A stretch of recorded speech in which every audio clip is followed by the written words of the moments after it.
Você já ouviu falar sobre placa para bruxismo? Ele está presente hoje em dia na grande parte da população. Muita gente mesmo tem apresentado isso. Como é um problema multifatorial, o tratamento ele é multidisciplinar, ou seja, temos que contar com a equipe de profissionais para cada um atuar na sua área e juntos conseguimos resolver ou contornar ou pelo menos amenizar o problema, dessa doença que é o bruxismo.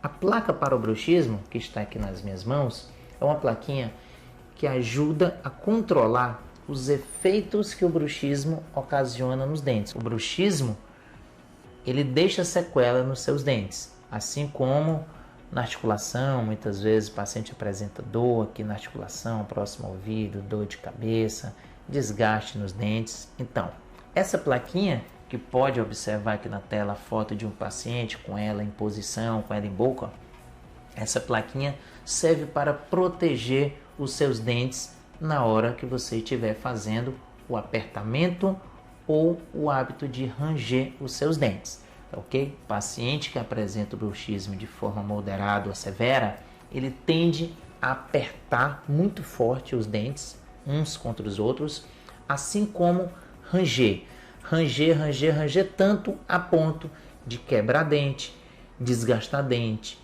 quebrar uma resina, fraturar uma coroa de porcelana, uma prótese sob implante, prótese, enfim, ele consegue fazer uns danos bem graves na sua oclusão.